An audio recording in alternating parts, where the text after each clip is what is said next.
Kita mulai dalam doa teman-teman ya. Mari kita bersatu dalam doa. Bapa yang baik, kami bersyukur di malam hari ini Tuhan telah memberikan kami kesehatan, itu semua karena kasih dan kemurahan-Mu bagi kami. Terlebih dahulu, ampuni segala pelanggaran kami, dosa-dosa kami yang kami hari ini perbuat sengaja maupun tidak sengaja, baik dalam segala perkataan, perbuatan, tingkah laku, atau apapun itu yang tidak berkenan di hadapan-Mu. Kiranya kami dikuduskan, kami dilayakkan, karena kami tahu bahwa Engkau Allah yang kudus, Allah yang suci, dan kami adalah makhluk yang berdosa, sehingga itu layakkanlah kami, sehingga kami layak di hadapan-Mu. Terima kasih Tuhan, kami telah berjumpa kembali dalam pertemuan kami di gathering online yang spesial ini. Dalam kami akan membahas tentang pelayanan profetik, tentang esensi pelayanan, dan apapun itu yang akan kami bahas, itu semua untuk memberkati kami satu sama lain, memotivasi kami satu sama lain, dan itu semua buat tujuan hormat kemuliaan nama-Mu Tuhan.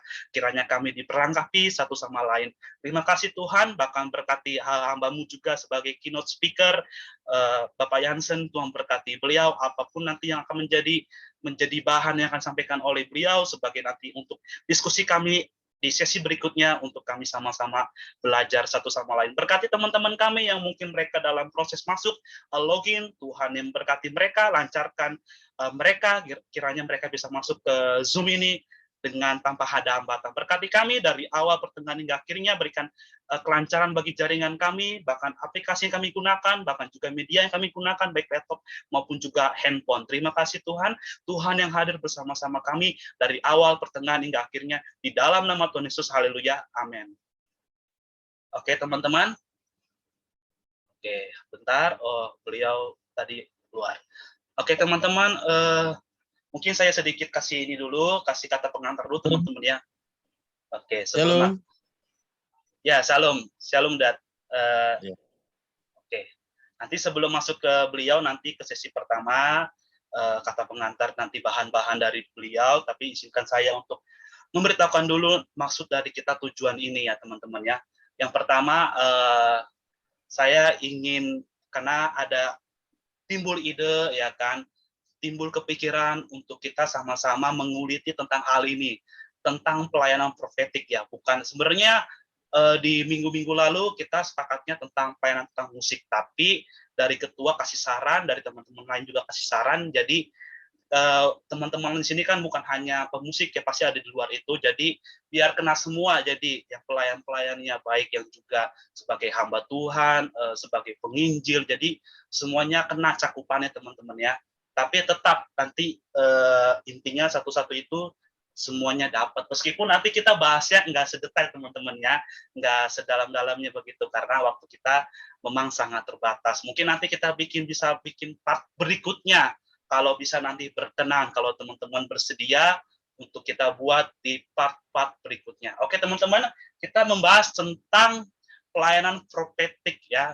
Seperti apakah pelayanan profetik itu teman-teman, nanti akan disampaikan oleh pembicara kita sebagai kata pengantar teman-teman ya. Jadi teman-teman harus bedakan keynote speaker dengan speaker. Jadi keynote itu nanti hanya sekilas untuk memberikan, kalau dalam istilahnya, dalam istilah dapur, bumbu-bumbu teman-teman ya. Jadi hanya perantara, nanti selebihnya kita diskusi di sesi berikutnya. Teman-teman ada pertanyaan, teman-teman ada pengalaman, nanti boleh kita sharingkan satu sama lain, apapun itu bidangnya, apapun itu kapasitasnya, itu semua nanti kita bisa melengkapi satu sama lain. Oke teman-teman, ini yang bisa saya sampaikan. Oke, jadi kita sama-sama belajar bersama tentang esensi pelayanan. Oke, saya kembalikan kepada Bapak Jansen Sijabat, saya persilakan. Thank you. Oke. Shalom semuanya. Shalom. Oke. Shalom Pak. Shalom. Shalom. Shalom. Oke, kita santai ya. Santai tapi pembicaraan kita kalau bisa sih lebih lebih mengena dalam esensi dalam pelayanan kita ya. Ya. Sebelum saya bahas, awalnya Gamalia tuh ngomong masalah tentang pelayanan musik gitu kan. Saya sudah siap pelayanan musik. Terus katanya properti pelayanan. Wah, saya bilang ini berat, tapi nggak apa-apa. Ya kan, nggak apa-apa. Karena saya berpikir, oh banyak di antara kita juga orang STT, orang teologi lebih, artinya lebih dari saya sebenarnya. Itu sebenarnya Bang Arwin yang bawa ini sebenarnya. Tapi ya sudahlah, ya kan. Oke, esensi dalam pelayanan 5 jawatan ya teman-teman ya. Kalau saudara tahu apa sih 5 jawatan itu gitu kan. Nah, di dalam gereja itu butuh 5 jawatan. Ini pembuka ya, teman-teman ya. Nah, di dalam gereja itu ada 5 jawatan di dalam pelayanan. Nah, seringkali gereja itu kadang-kadang lupa akan hal itu. Kadang-kadang gereja itu sering lebih menonjol dalam pengembalaan, ya kan? Yang empatnya itu lupa, gitu kan? Contoh, ya kita tahu ya, 5 jawatan itu sesuai dengan judul kita adalah pelayanan kerasulan. Wah, apalagi tuh pelayanan kenabian. Nah, kenabian sama kerasulan tuh hampir-hampir mirip. Tapi beda, tapi hampir-hampir mirip ya. Baru penginjilan, ya kan? Baru pengembalaan, ya kan? Baru pengajaran. Oke. Nah, dalam 3 kerasulan sama suara kenabian, saya ini pembuka aja ya. Kadang-kadang di gereja itu nggak ada. Padahal gereja butuh orang-orang dalam pelayanan kerasulan, suara kenabian. Nah, mereka ini adalah yang suka-suka berdoa, teman-teman ya. Suka-suka berbuat, ya kan. Mungkin ya suka-suka ya mirip-mirip kayak peramal ya, tapi sebenarnya bukan peramal. Ya, tapi memang yang sering akrab intim dengan Tuhan, ya kan. Nah, seringkali gereja tidak punya akan hal itu, gitu kan. Ini kita bicara dalam pelayanan ya, dalam di pelayanan dan judul yang ada 5 jawatan ini. Ya kan, prophetic ministry. Oke. Nah, di dalam kerasulan suara kenabian itu lupa. Nah, gereja saya perlu bicara banyak gereja tidak memikirkan itu. Nah, begitu. Itu pertama, teman-teman. Nanti mungkin bisa dikoreksi ya kan. Yang kedua, penginjilan. Nah, di dalam pelayanan, bukan di dalam suatu wadah gereja, itu kadang-kadang penginjilan itu nggak ada. Nah, berbicara penginjilan itu kita tahu semua ya. Bukan hanya penginjilan kita sampai ke seperti pergilah menjadikan semua bangsa menjadi muridku, ya kan? Yang kita ambil yang sederhana aja, gitu kan? Contoh, mendoakan orang sakit, ya. Masih mendengar ya teman-teman ya? Halo, shalom. Halo. Siap, masih mendengar. Oke, siap. Ya, masih kedengaran. Oke, siap. Seperti pelayanan orang sakit, ya kan? Mendoakan orang sakit itu salah satu penginjilan, teman-teman. Penginjilan orang sakit. Contoh, memberi orang makan, itu salah satu penginjilan di dalam gereja. Tetapi di dalam gereja, itu akan lupa akan hal itu. Padahal sebenarnya itu adalah bagian dari gereja itu sendiri. Contoh, saya dulu sebagai ini kesaksian ya. Saya dulu pelayanan di gereja Paniko ya. Dulu masih belum nikah itu. Nah, di dalam gereja Paniko itu, 5 jawatan ini kepake semua. Suara rasul, suara kenabian, penginjilan, pengembalaan, itu pengajar, itu ada semua. Ya. Mungkin saya berpikir begini, kenapa ini gereja akan besar? Oh, ternyata ini kali. Mereka pakai semua ini, gitu kan? Di dalam penginjilan, saya kembali lagi, di dalam penginjilan mendoakan orang sakit, memberi orang makan, baru bersaksi, ya kan? Bukan hanya kita diam di tempat gitu kan? Kita berdoa, itu ada wadahnya bagian masing-masing, ya kan? Nah, di dalam gereja itu penginjilan itu jarang ada dipakai, teman-teman. Jarang ada. Nah, saya nggak bicara musik dulu ya, teman-teman ya. Tapi ini aja dulu. Nah, ini jarang ada penginjilan, ya kan? Ini akan banyak seperti kita pelayanan ke penjara. Itu salah satu penginjilan. Ya. Salah satu kita memberikan hati kita keluar dari gereja itu sendiri dan kita pergi, ya kan? Di mana orang-orang yang tidak percaya, kita mengabarkan kebenaran firman Tuhan. Itu adalah salah satu penginjilan. Salah satu penginjilan. Tetapi tidak mutlak. Ya kan? Benar masih mendengar ya teman-teman ya? Oke, masih bisa mendengarkan suara saya? Dengar Pak, dengar. Masih ya? Nggak dengar, oke Pak. Nah, penginjilan itu. Nah, keempat, sorry. Pengembalaan. Nah, inilah yang banyak orang lakukan di dalam pengembalaan. Karena banyak kan gereja-gereja sampai saat ini, inilah namanya pengembalaan itu yang diambil, teman-teman. Tetapi menyampingkan penginjilan, menyampingkan kenabian, menyampingkan kerasulan. Dan banyak gereja hanya menonjolkan pengembalaan, tidak menyampingkan penginjilan, kenabian, kerasulan. Akhirnya apa? Gereja itu hanya stuck, ya kan? Hanya stuck berdiri hanya kalau jemaatnya 50 ya 50 aja. Nah, saya pernah mendengar begini, Pak, jemaatnya hanya 20. Iya, Pak, jemaatnya hanya 20. Yang penting berkualitas. Saya tuh nggak habis pikir, berkualitasnya yang di mana, gitu kan? Sebenarnya pengembalaan ini mengajarkan bagaimana suara kenabian, mungkin di antara jemaat mungkin ada suara dia bisa menjadi penginjil, ya kan? Tapi kadang-kadang dia menjadi penginjil, kadang-kadang tidak ditopang dengan pengembalaan. Itu salah semua. Menurut saya salah. Karena inilah bagian dari gereja. Ya. Saya dikasih berapa menit? Bagaimana? Halo? 15 menit. 15 menit. 15 menit. Oke. Udah cukup ya, tinggal berapa menit? Oke. Ini banyak, cuman ya saya singkat-singkat aja. Oke. Ini adalah dari penginjilan gembala. Ini banyak nih.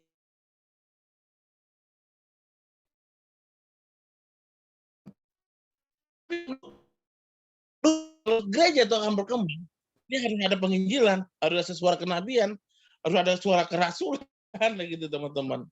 Nah terakhir, pengajar. Nah pengajar ini banyak di gereja-gereja, ya kan? Banyak sekali, ya kan? Banyak sekali. Contoh, ya kan? Mengajar, mungkin dalam arti kata, buka sekolah. Itu salah satunya teman-teman ya. Itu pengajar, ya kan? Buka sekolah, buka TK, buka apa tuh? Kebanyakan ya TK, sekolah dasar.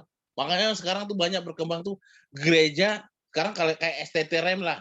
Contoh, dia punya gereja tapi dia punya STT gitu ya, teman-teman. Nah, ini akan ya gereja saat ini tuh berkembang yang sangat menonjol itu hanya 2. Nah, 3 ini akan lupa, teman-teman. Mungkin mungkin itu aja. Akan lupa karena hal itu semua. Nah, itu semua diabaikan. Padahal sebenarnya 5 jabatan itu di dalam prophetic ministry itu dipakai, gitu kan. Nah, kalau nggak dipakai, itu menjadi suatu pertanyaan di dalam rumah Tuhan, dalam pelayanan. Mungkin itu dulu, Pak Gamaliel ya. Oke. Oke. Terima kasih. Ini saya panggilnya kakak mungkin ya, abangnya, karena kan kita lagi konteksnya di sini ya. Kecuali di luar. Saya tadi manggilnya biasanya udah paman saya begitu, teman-teman ya. Jadi karena kita lagi umum begitu, panggil kakak saja ya, atau abang lah. Jadi kita, karena anak-anak muda, beliau juga masih jiwa muda, teman-teman ya. Jadi tetap kategori muda, anak muda begitu, teman-teman ya. Oke. Di sini ada 17 orang ya, puji Tuhan ya teman-teman ya. Jadi teman-teman meresponi dari flyer kita yang sudah kita share ya oleh teman-teman admin begitu ya. Oke, teman-teman, sambil yang sudah saya katakan dari seminggu sebelumnya dan sebelum-sebelumnya, teman-teman silakan nanti mempersiapkan apa ya, kalau saya bilang masing-masing pendapat ya kan dari pribadi teman-teman, dari 17 orang ini tadi termasuk saya pribadi. Tadi kan sudah disinggung sedikit, udah dibuka loh, udah dibuka. Kalau bagi saya itu sebagai pembukaan untuk nanti kita bareng-bareng kita gali begitu ya, yang tadi disampaikan oleh Kak Jansen begitu teman-teman ya. Jadi di sini kita lebih banyak sharing, lebih banyak bertanya, lebih banyak nanti juga boleh teman-teman untuk berbagi pengalaman ya, sambil mempersiapkan pertanyaan teman-teman atau sharing, atau nanti saya akan random begitu untuk nanti kita akan diskusikan, khususnya tadi yang sudah dibuka teman-teman oleh Kak Jansen, izinkan saya untuk cerita sedikit dulu teman-teman ya, dengan saya mengundang beliau teman-teman ya, hanya 2 menit begitu ya, nggak nyampe 2 menit, paling 1 menit ya. Saya kenapa undang beliau gitu teman-teman ya, karena saya rasa beliau kan tadi saya katakan senior ya dalam bermusik teman-teman ya. Beliau juga saya lihat berpengalaman juga hampir udah istilahnya beberapa gereja teman-teman ya, termasuk tadi gereja besar ya seperti tadi Pak Pendeta Pak Niko teman-teman ya di Gatot Subroto. Jadi dari pengalamannya kalau teman-teman tahu ya, saya sering ngobrol dengan beliau teman-teman ya. Saya kalau lagi ada apa ya tanda kutip lagi free, lagi kosong waktu, itu saya sering ngobrol, bahkan bisa berjam-jam ya kan. Dari mulai jam 6 itu bisa sampai jam 9 teman-teman, sampai jam 10. Bahasnya random pokoknya lah. Bisa tentang musik, tentang teologi, tentang pengalaman. Jadi saya banyak dapat dari beliau, saya banyak belajar dari beliau, saya bisa mengambil apa yang beliau sampaikan kepada saya teman-teman ya. Karena kan saya juga harus banyak belajar dari istilahnya senior-senior teman-teman ya, apapun itu bidangnya. Makanya saya rasa beliau saya cukup kompeten untuk kita undang begitu teman-teman ya, meskipun hanya sebagai keynote begitu ya. Tapi nanti teman-teman bisa tanyakan kepada beliau tentang pengalaman, tentang sharing-sharing, karena kan tadi kan tema kita kan untuk diskusi satu sama lain. Teman-teman nanti boleh bisa ulas lebih jauh yang tadi disampaikan oleh beliau, atau boleh di sisi lain teman-teman. Jadi gitu teman-teman. Jadi saya mengapa undang beliau karena hal itu. Jadi banyak yang saya pertimbangkan untuk undang beliau teman-teman ya. Tadi saya dengar ya teman-teman ya, sekali lagi teman-teman sambil mempersiapkan pertanyaan atau nanti pendapat teman-teman, atau juga boleh nanti saya akan random untuk saya bisa mungkin tanya atau minta pendapat atau minta pengalaman begitu, atau nanti kita bahas apa nanti kita habis setelah ini ya teman-teman ya. Tadi udah disinggung oleh beliau tentang ada 5 jawatan teman-teman ya. Yang pertama tentang tentang kerasulan, kenabian, terus penginjilan, pengembalaan, dan juga pengajaran begitu. Terus ada setiap titik-titik permasalahan teman-teman di setiap masing-masingnya itu. Khususnya tadi yang dibilang beliau tentang penginjilan, bahkan juga tentang pengembalaan ya, bahkan tentang juga pengajaran teman-teman. Jadi tadi saya yang tangkap ini yang sering menjadi polemik begitu teman-teman ya.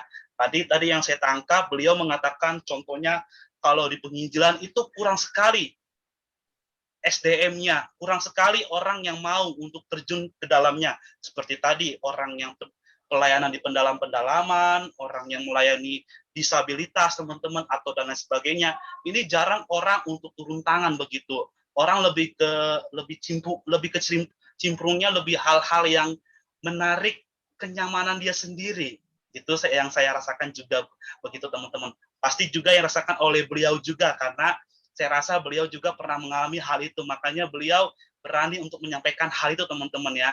Itu istilahnya kalau anak muda menyampaikan unek-unek begitu teman-teman ya, bukan berarti ada dendam, bukan, tapi ini sebagai motivasi kita satu sama lain untuk kita bisa juga bisa tahu, bisa mengerti, bahkan juga bisa peduli akan hal itu ya teman-teman. Jadi titik permasalahannya kurangnya kepedulian di hal-hal itu. Orang banyak lebih senang di hal-hal yang besar ya, lebih membuat saya lebih ini sajalah dibandingkan saya harus terjun ke pelosok-pelosok. Contohnya saya malas, saya ogahlah, lebih baik saya ini, kan lebih enak begitu kebanyakan. Apalagi ya ini yang nggak bisa, kalau saya pribadi saya setuju dengan beliau, ini nggak bisa dibenarkan teman-teman ya, ini nggak bisa diluruskan teman-teman ya, begitu. Jadi ada beberapa tadi yang sudah dibuka oleh beliau, jadi nanti kita akan bedah teman-teman ya.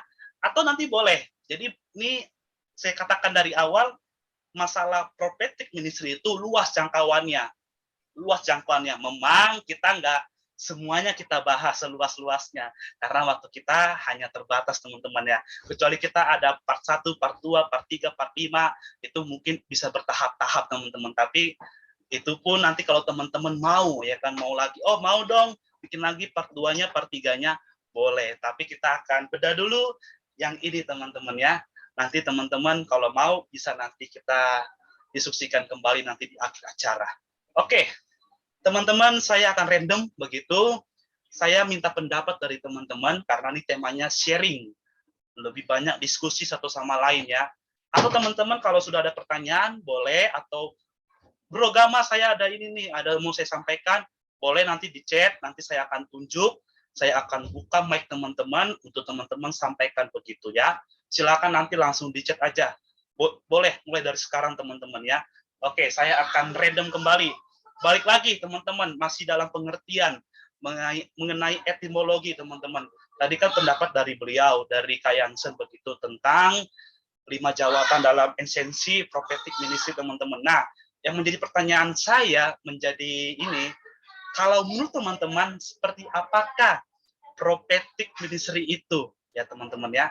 Seperti apa? Ini pribadi teman-teman ya. Jadi satu orang mungkin saya rasa beda-beda pendapat begitu ya.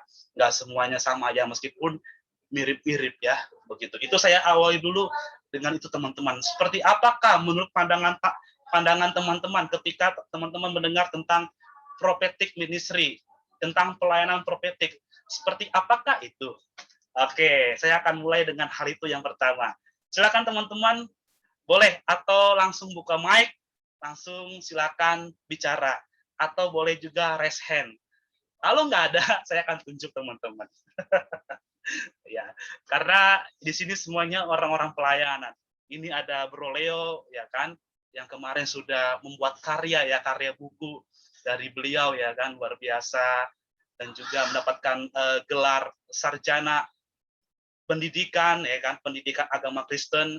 Jadi bisa juga yang disampaikan, bisa juga berbagi dengan kita. Begitu. Di sini juga ada Nusnoya yang saya tahu juga terjun dalam pelayanan, apalagi sekarang ditempatkan dalam pendalaman begitu ya, daerah-daerah terpencil. Jadi nanti bisa bagikan. Ada Bro Esra juga yang kecimpung di dunia musik teman-teman, yang luar biasa begitu ya pergejolakannya untuk melihat situasi dan kondisi. Ada juga Brother Brema, ada juga dari Bang Arwin dan teman-teman lainnya. Oke, silakan. Ayo kita diskusi teman-teman. Itu pertama, saya awali dengan pengertian, dengan pandangan teman-teman. Ketika teman-teman dengar kata prophetic ministry, apakah itu? Ya, silakan. Ayo. Jangan dilewatkan kesempatan ini teman-teman. Bagikan menurut teman-teman, karena di sini semua orang pelayanan maksudnya. Orang pelayanan semua, bukan orang sekuler saya lihat. Oke, silakan. Kalau nggak ada 1 menit, saya akan tunjuk. Saya secara random. Kalau perlu bergiliran. Jadi nanti saya bisa tahu nanti ada di baliknya itu ada pertanyaan juga, mungkin ada keluhan teman-teman ya. Oke, silakan. Saya nggak mau tunjuk duluan, jadi saya tunggu dulu. Beri kesempatan untuk berani menjawab. Oke, ayo teman-teman. Ini temanya diskusi loh, tentang diskusi loh, ya kan? Mumpung teman-teman biasanya kan mendengarkan ya, lebih banyak mendengarkan, sekarang teman-teman lebih banyak berbicara, lebih banyak membagikan. Ini saatnya yang tepat begitu, bagikanlah. Oke, ini Bro Sifri kayaknya udah ancang-ancang nih. Tadi seperti lencang-lencang tadi, kaosnya tadi udah gini tadi ya. Gama, halo. Ya, tes, Gama. Yuk. Ya. Oke. Oke. Ini kan tadi saya bukan ya. Nah, saya mau membagikan satu kesaksian. Siap. Ya kan? Mendengar ya, saya sekarang ya. Oh ya, saya mendengarkan membagikan satu kesaksian. Nah, saya sebelum menikah itu umur 25, ini kesaksian lah ya. Saya adalah orang yang suka penginjilan ya. Nah, pertama kali saya penginjilan itu saya kebetulan saya diutus ke daerah Jawa Tengah, teman-teman ya. Bagaimana saya melayani pekerjaan Tuhan di sana, berdoa untuk orang sakit, pelayanan KKR. Baru saya sampai ke Jawa Timur, teman-teman ya. Sampai ke pelosok-pelosok. Nah, 2000 waktu kejadian 2000, ini kesaksian saya loh. Jadi saya diutus dari gereja Paniko, kebetulan Rayong 1H. saya sampai diutus itu daerah yang 1D, saya diutus sampai terakhir saya diutus ke Mentawai, teman-teman. Ya kan? Bagaimana saya pelayanan ke Mentawai, ibaratnya yang kalau teman-teman lihat Facebook saya itu saya melayani pekerjaan Tuhan sampai ke pelosok-pelosok, mengabarkan Injil segala macam. Baru terakhir saya pelayanan ke Mentawai dan hampir mati, teman-teman ya. Karena kenapa? Karena saya menghadapi gelombang yang sangat tinggi di Mentawai itu sendiri. Nah, bagaimana saya tuh terlalu respect. Memang sebelum saya masuk di bidang musik itu, saya tuh emang respectnya di dalam pelayanan penginjilan, teman-teman ya. Bagaimana saya rasakan keadaan, ketemu okultisme, bagaimana saya ditolak di dalam pelayanan, itu banyak, teman-teman ya. Nah, dan saya bilang begini, kesimpulannya begini, seringkali orang namanya penginjilan itu jarang ada yang mau ya, teman-teman ya. Nggak jarang ada mau susah. Karena kenapa? Bukan hanya pikiran kita, bukan hanya tenaga, tapi ngeluarin uang juga susah, teman-teman ya. Karena pelayanan penginjilan itu emang harus berkorban banyak. Nah, itu jarang sekali orang ambil dalam pelayanan penginjilan. Tetapi impact balik selesai itu, nah itu sangat berdampak buat kita di dalam pelayanan Tuhan. Nah, sampai saat ini saya rasakan, teman-teman. Bagaimana saya melihat, sorry nih, teman-teman. Kan kebetulan saya bidangnya di musik ya, pemain keyboard ya. Bagaimana saya ibaratnya, bagaimana saya dibayar, nggak dibayar. Bagaimana kita saya main musik cuma dibayar apa. Tapi saya pikir, ya sudahlah, ya kan. Waktu saya pelayan penginjilan, saya bayar diri kok, gitu kan. Nah itu mungkin kita di dalam diri saya itu ini kesaksian saya. Mungkin kalau kita udah melewati penginjilan ini, kalau kita udah merasakan bagaimana kita menginjili, tapi dampaknya luar biasa dalam hidup saya. Mungkin itu aja dulu ya, kesaksian saya.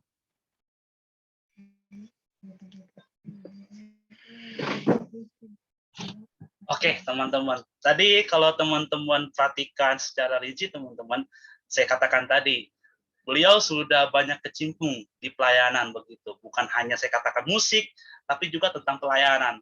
Kalau teman-teman bilang kenapa nggak bro aja yang bertanya? Kalau saya bertanya, karena saya udah sering bertanya, udah sering diskusi dengan beliau. Jadi kalau saya diskusi, itu lagi nanti yang dikeluarkan oleh beliau. Karena kan teman-teman juga mungkin ada yang baru kenal, atau mungkin yang sudah pernah kenal.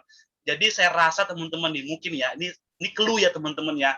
Kalau ada orang yang istilahnya berpengalaman, istilahnya lebih jauh di atas kita, ayo kita ambil, ya kan? Kita ambil. Kayak tadi, caranya gimana? Gimana Kak? Gimana Bang? Ya kan begitu. Lalu bagaimana Kak langkahnya? Begitu dan lain sebagainya. Saya rasa itu teman-teman, kalau teman-teman perhatikan hal itu, jangan sia-siakan momen itu. Momen ini teman-teman. Mumpung ada orang yang berpengalaman begitu dengan tadi. Dan saya juga tambahkan sedikit teman-teman ya tentang beliau ya. Tapi saya izin dulu dengan beliau. Boleh ya, Da? Begitu. Boleh ya, Da?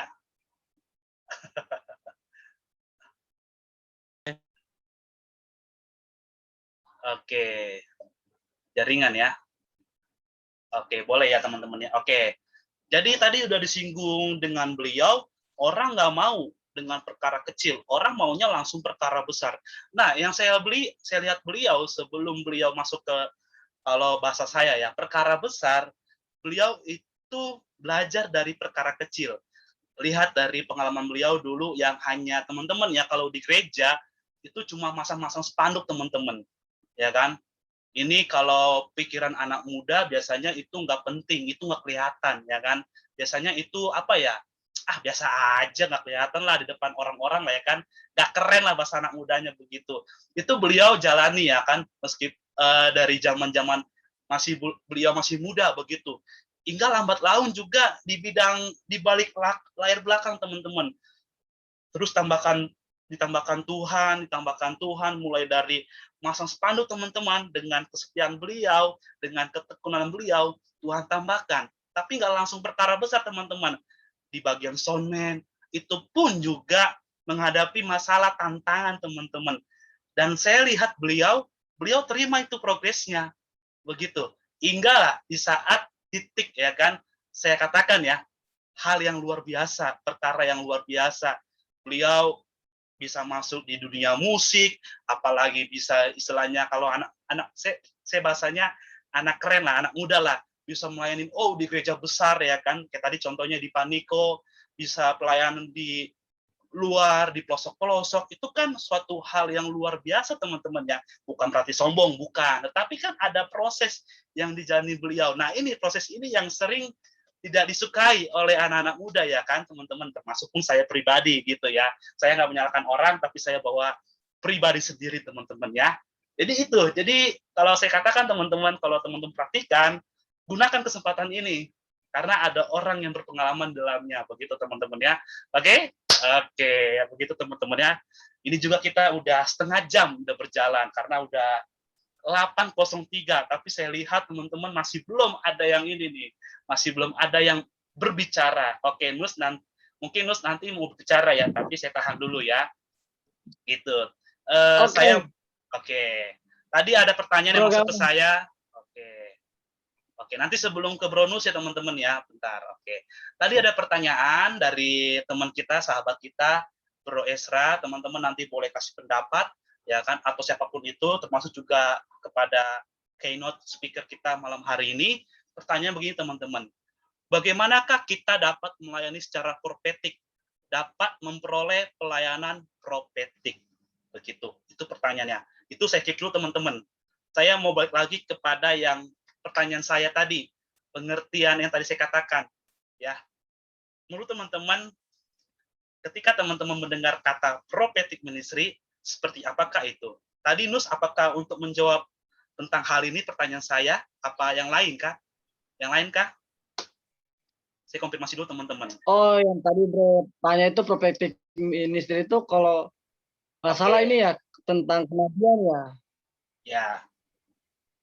Kalau benar. Ya, betul. Bro ingin menjawab tentang pertanyaan dari saya kah yang pertama, atau ada hal lain tentang dari pengalaman Kak Jansen?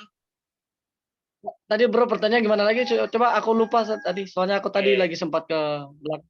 Oke, tadi kan pertanyaan dasar saya kan kita membahas tentang pengertian karena kita belum jauh kecimpung di dalamnya, karena teman-teman juga masih belum ada yang berani nih untuk berkata nih, mungkin malu-malu, makanya saya pancing dulu dengan pengertian ya teman-teman ya, karena teman-teman jangan sampai salah pengertian ya. Kalaupun teman-teman nggak mengerti, nggak apa-apa, tanyakan begitu. Jadi kita sama-sama saling memberitahukan, itulah gunanya istilahnya tubuh Kristus, jadi saling melengkapi satu sama lain teman-teman ya. Nah, pertanyaan dasar saya tadi, ketika teman-teman mendengar kata prophetic ministry, seperti apakah itu? Begitu teman-teman. Lalu, apakah teman-teman pernah merasakan hal itu mungkin secara negatif atau secara positif? Atau mungkin teman-teman ada timbul pertanyaan di dalam hal itu? Begitu pertanyaan dasar saya. Sebelum tadi dari pengalaman beliau dari keynote dan juga dari pertanyaan dari Bro Esra. Begitu Bro Nus. Kalau buat aku itu apakah itu prophetic ya, buat aku kayak mungkin tentang kenabian berarti kita belajar tentang bagaimana penginjilan nabi. Benar nggak? Kalau nggak salah. Terus kalau untuk berbicara tentang penginjilan para nabi kan kita udah tahu dong cerita-cerita nabi bagaimana dalam kehidupan kita dan pelayan sehari-hari. Benar seperti Bro Gama dan Pak Jansen bilang kan, kalau kita mau melayani itu harus berkorban. Benar. Karena nabi, kita lihat baca Alkitab, nabi-nabi itu mereka berkorban. Bahkan bukan waktu aja, sampai tenaga pun mereka berkorban. Nah, itu terjadi ke saya juga, Bro. Bahkan saya ketika ikut pelayanan pertama itu bukan langsung kayak ikut penginjilan sampai di pedalaman sekalipun, Bro. Saya itu mulai dari hal-hal yang kecil seperti yang tadi Bro bilang, kalau Pak Jansen juga kayak gitu. Saya juga mengalami seperti itu. Karena waktu saya di Jakarta itu pelayanan yang saya dapat bukan seperti yang kalian lihat seperti yang sekarang ini.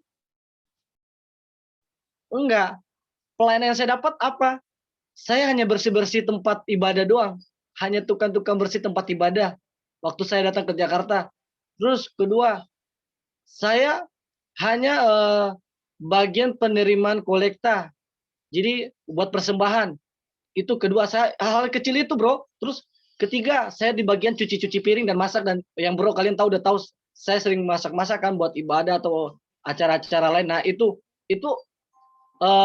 pelayanan pertama kali saya itu waktu saya di Jakarta. Nah saya anggap itu juga pelayanan, karena kan yang kita tahu itu kan pelayanan itu bukan di mimbar aja. Pelayanan itu ya seperti hal-hal kecil yang tadi ya saya lakukan itu. Nah sebelum saya ikut penginjilan sampai di luar-luar ke kota, sampai di pedalaman sekalipun, itu ya ada proses yang saya harus jalani, saya harus lakukan. Karena selama saya di Jakarta itu, bukan, kalian jangan pikir bahwa itu wah saya merasa senang dengan waktu datang ke Jakarta dan merasa kayak apa dapat pelayanan ini senang. Enggak, kayak ada tantangan yang benar-benar kayak tiba-tiba kayak ada kita dimarah karena mungkin ada satu kesalahan yang kita perbuat, kita dimarah, kita di ini sampai diejek, disindir. Padahal teman-teman tahu saya kan nggak bisa main musik. Nah, saya nggak punya talenta sama sekali di bagian-bagian musik atau apapun itu kan. Tapi bagaimana saya pengen melayani Tuhan loh. Saya pengen banget. Akhirnya saya ya udah, meskipun saya dimarah, saya diejek, saya disindir pun, saya tetap melakukan pekerjaannya Tuhan itu, meskipun hal-hal itu kecil di mata teman-teman yang lain.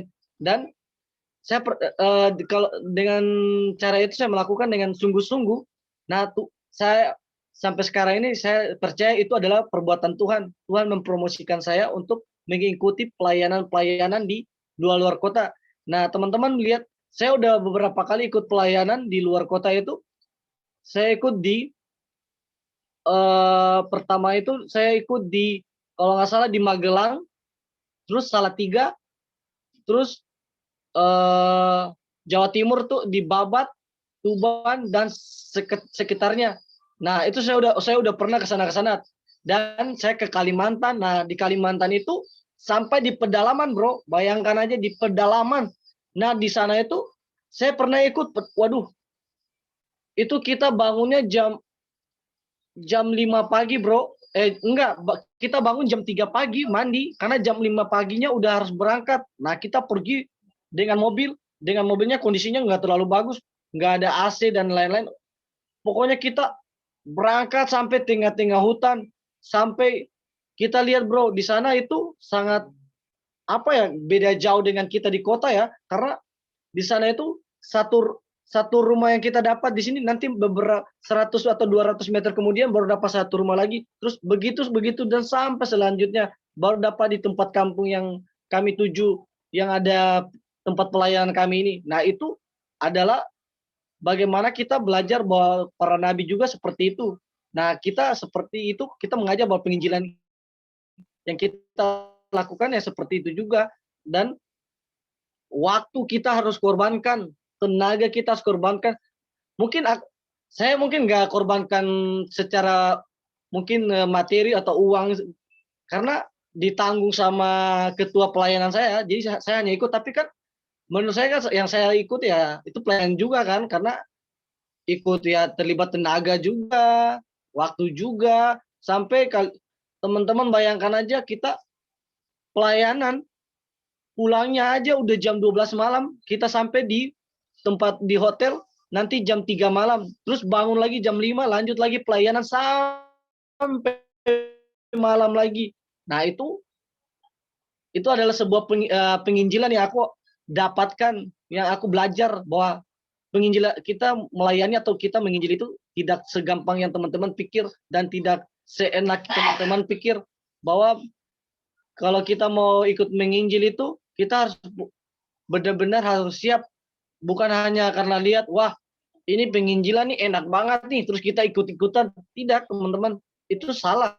Itu kita benar-benar harus memiliki hati yang siap banget untuk ikut penginjilan seperti itu, karena kalau kita nggak punya hati yang siap, pasti gugur, pasti akan banyak mengeluh, pasti akan kayak emosi, karena tenaga dibuang, masalahnya tenaga, waktu dan lain-lain dibuang semua. Jadi kita harus benar-benar berkorban buat Tuhan. Nah, dan untuk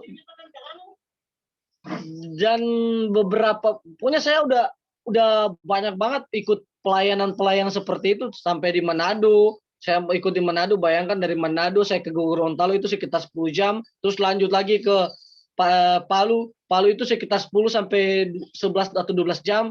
Nah, bayangkan aja teman-teman, hitung aja bahwa perjalanan kami itu berjam-jam, kita nanti waktu istirahat hanya di jam makan siang aja, terus lanjut lagi. Itu enggak istirahat. Kalau kita istirahat setiap perjalanan harus istirahat enggak. Istirahatnya cuma waktu jam makan siang. Nah, kalau udah sakit perut ya harus tahan, kecuali mau buang air kecil ya cari hutan buat kita turun. Kalau enggak ya susah. Kita harus tetap berjalan juga karena jalannya cukup jauh. Dan teman-teman, saya sampai dapat sakit 3 hari hanya gara-gara ikut pelayanan seperti itu, karena saya belum pernah maksudnya belum pernah naik mobil yang sampai jaraknya 20 jam tanpa hentinya hanya makan siang. Bayangkan teman-teman, pikir gimana itu, nggak sakit, kita nggak pinggang-pinggang, nggak sakit, nggak capek, nggak bosan kita dalam mobil. Nah, itu seperti pelayanan seperti itu. Dan kita kembali lagi ke Alkitab, bagaimana kita belajar dari para nabi yang kita lihat, apakah mereka mengeluh ketika mereka melayani? Apa mereka berhenti ketika mereka mendapatkan tantangan-tantangan yang Tuhan kasih? Enggak, mereka tetap lanjutkan karena mereka tahu ini tugas yang Tuhan berikan bagi mereka. Nah, seperti itu juga kita harus seperti itu. Kita harus tahu inilah tugas yang Tuhan berikan, adalah penginjilan yang harus kita jalankan. Seberapa banyak tantangan yang Tuhan kasih, kita harus harus berani kita harus berani ambil jalan itu. Dan kita harus tahu itu hanya level-level buat aku, mungkin buat aku ya, karena aku udah sering ikut pelayanan, mungkin itu buat aku hanya level 1 buat aku, karena aku udah terbiasa ikut pelayanan seperti itu. Dan kalau buat aku level 2 mungkin karena ada masalah-masalah yang lebih besar, mungkin karena keluarga atau apa. Nah, itu udah level kedua, karena kalau level pertama hanya berantem ikut pelayanan, kalau kita buang waktu dan lain-lain, itu hanya level 1 buat aku karena aku udah alami semua itu.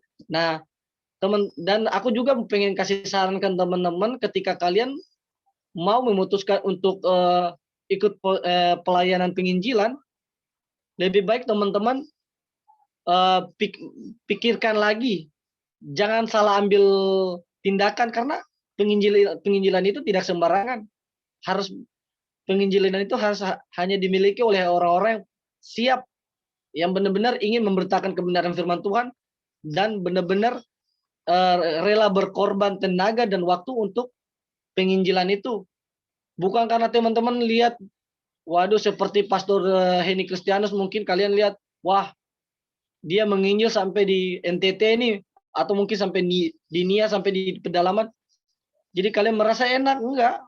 Buat aku dia pasti merasa tantangan-tantangan yang sangat sulit juga buat dia, tapi karena dia mengikuti, dia tahu ini adalah tugasnya dia, sehingga dia jalankan. Dan kalau kita jalan bersama Tuhan, wah teman-teman jangan salah, sangat sukacita. Saya merasa semua itu sangat sukacita dan damai di dalam hati ketika kita melayani Tuhan. Ketika selesai semua itu, pelayanan kita udah lakukan semua selesai, sangat sukacita, dan badan-badan kita itu tidak terasa kayak capek atau lemah atau sakit. Enggak, kayak badan kita segar lagi ketika selesai melayani Tuhan di sana. Nah, mungkin prophetic yang Bro Gama sampaikan buat aku, mungkin aku bisa sampaikan dengan pengalaman aku itu aja, karena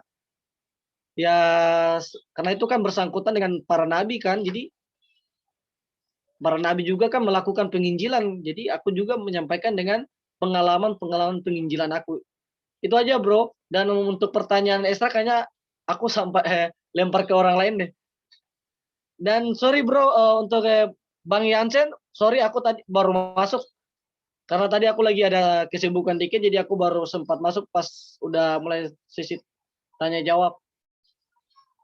Sorry ya. Oke, oke Nus. Oke.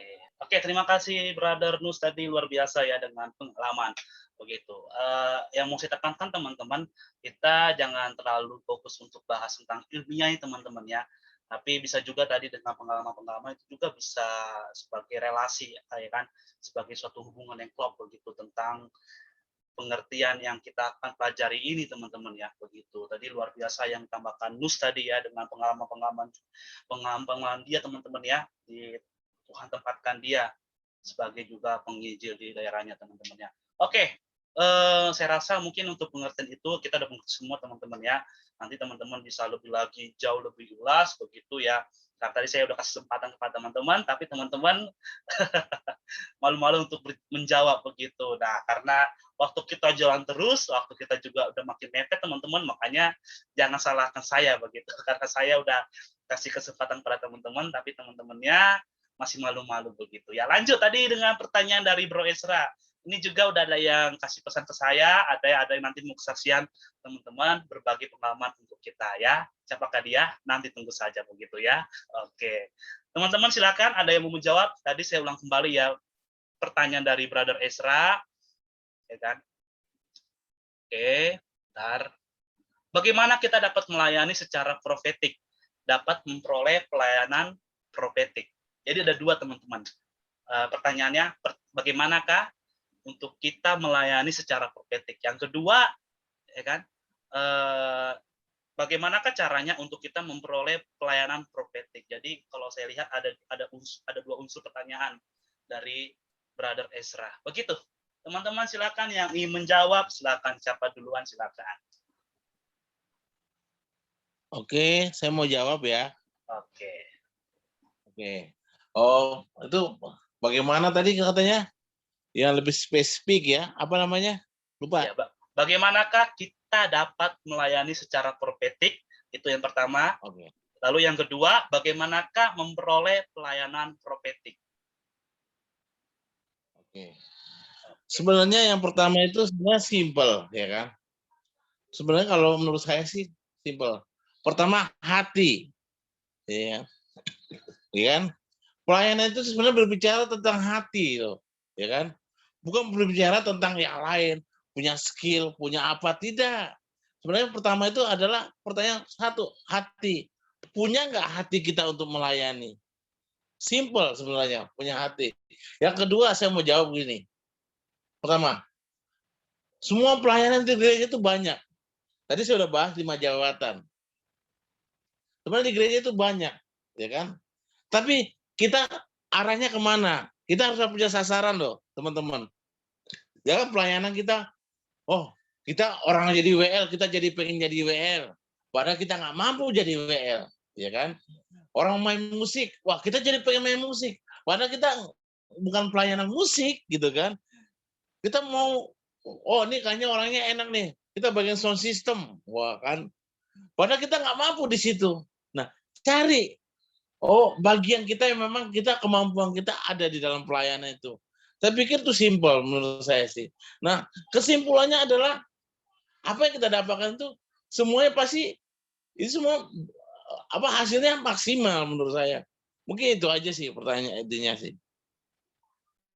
Oke, tadi bicara tentang hati ya teman-teman ya. Simple dari pengalaman, kalau teman-teman nggak punya hati, jadi hati itu mencakup semuanya teman-teman ya. Saya juga sepakat begitu, kalau kita tidak mempunyai hati, hati itu berbicara tentang berarti ada kesungguhan begitu teman-teman ya. Ada suatu komitmen begitu ya, yang timbul dari hati begitu teman-teman ya. Kalau teman-teman sudah itu berasal dari hati, pasti yang kita ucapkan juga akan korelasi dan juga itu akan berjalan. Kalau saya rasa pribadi begitu, makanya saya setuju. Dibandingkan apa yang kita ucapkan berlainan dengan hati kita, itu berbeda ya teman-teman ya. Yang perkataan kita bilang A, terus hati kita bilang B, itu nggak bakal bisa korelasi. Makanya hati, miliki hati yang sungguh-sungguh untuk melayani Tuhan ya. Begitu. Oke, saya mau kasih kesempatan lagi kepada teman-teman lain ya biar Brother Ezra makin banyak jawaban dari teman-teman ya begitu ya. Oke, silakan siapa dari kaum perempuan juga boleh gantian. Tadi saya lihat kaum pria semua. Kaum hawanya mana nih? Ayo, ayo, ayo, silakan.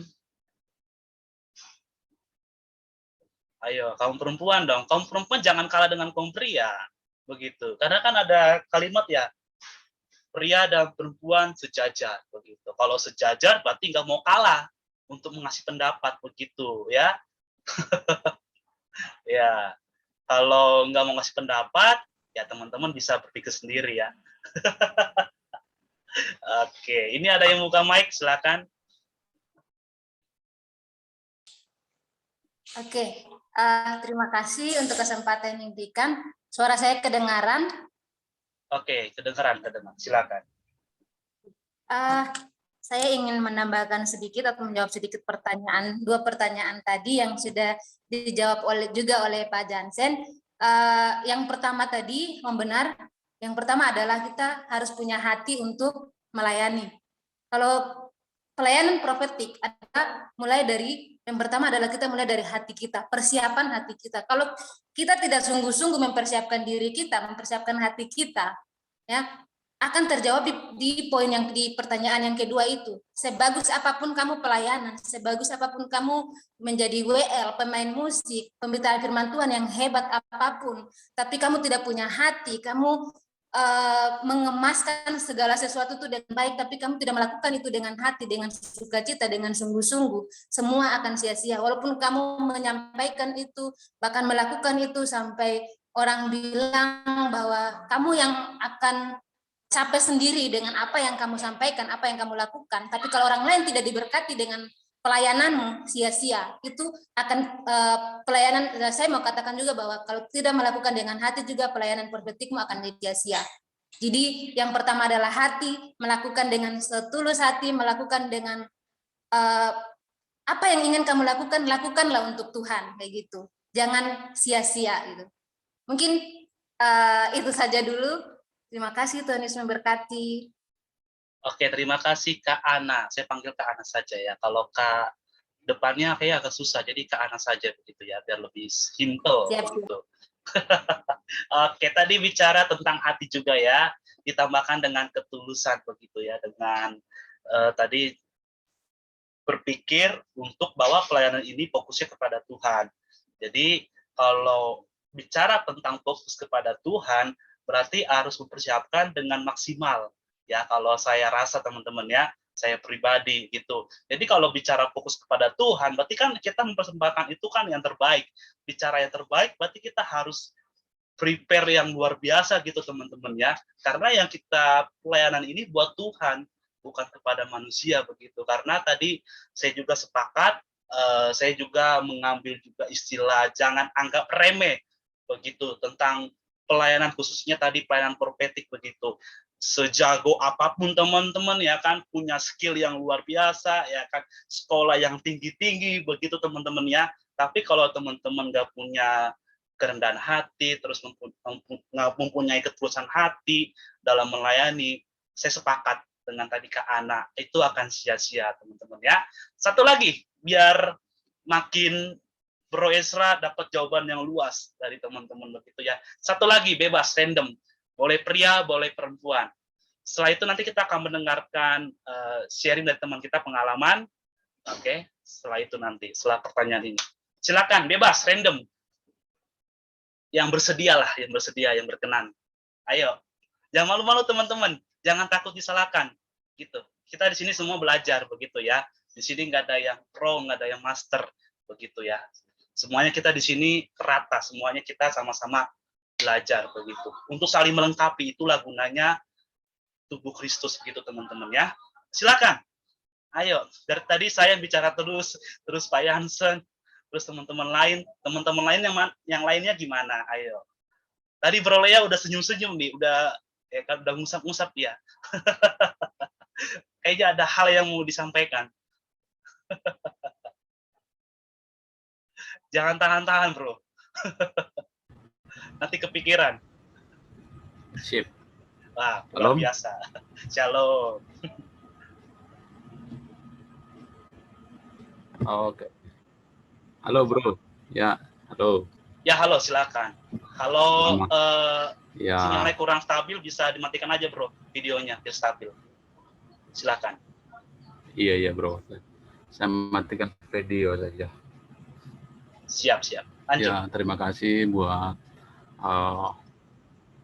Bang Jansen sudah sedikit tidaknya membekali lah kita ini yang masih muda, yang masih pemula begitu. Karena kalau sudah senior yang berbicara, berarti kita harus mendapat poin atau ada satu pengetahuan yang kita dapat begitu. Saya tadi ini maaf juga tadi karena saya buru-buru dibawa pada kegiatan. Jadi kalau masalah tentang pelayanan, ya benar. Tadi kayaknya ada yang bahas tentang sound system tadi, tentang Pak Jansen juga tadi bahas tentang musik apa. Saya memang tidak paham musik, tetapi saya profesinya di sound system begitu. Di sound system.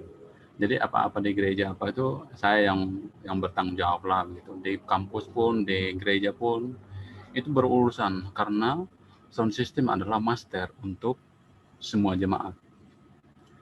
Kalau musiknya sudah salah, musiknya sudah tidak dengar bunyinya tidak bagus, pasti yang dilihat yang jaga sound system.